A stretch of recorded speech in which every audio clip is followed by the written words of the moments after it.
ऋषभ शेट्टी को Kannada film Kantara chapter 1 box office रे धमाल सृष्टि करछि।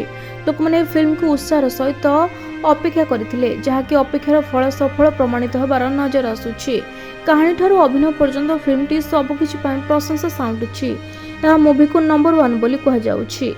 कांतारा चैप्टर 1 एहर प्रथम दिन आय सहित इतिहास सृष्टि करिछि एवं द्वितीय दिन रे मध्य प्रभावशाली रोजगार करी 100 कोटी क्लब रे शामिल होइछि। कांतारा चैप्टर 1 मात्र 3 दिन मध्य यार बजेट पुनरुद्धार करिबो। फिल्मटी 125 कोटी टंका खर्च निर्मित होइतला एवं एही संख्या अतिक्रम करबा को केवल गोटे दिन समय लागि पारे। या परे फिल्मटी यथेष्ट लाभ करियो बोली पूर्वानुमान करा जाउछि। आसंतु आमे आपनकु कहिबु जे द्वितीय दिन रे फिल्मटी केते संग्रह करिछि। रिपोर्ट अनुसार कांतारा चैप्टर 1 मात्र 2 दिन रे 100 कोटी अतिक्रम करिछि। ए होछि भारतर तथ्य।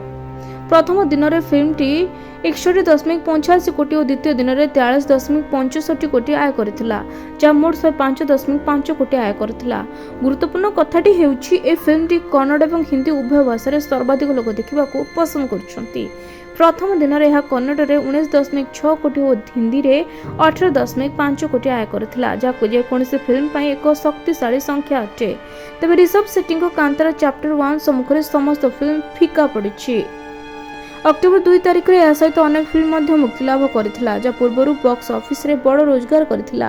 परदिन वरुण धवन और जानवी कपूर को सनी संस्कारी की तुलसी कुमार आय मध्य ह्रास पाइथिला। कांतारा चैप्टर 1 ऋषभ शेट्टी द्वारा निर्देशित एही सप्ताह रे ए फिल्म टी एक बड़ हिट हेबाकू जाउछि। प्रशंसक माने मध्य एहाकू देखिबाकू भिड़ जमाइछंती।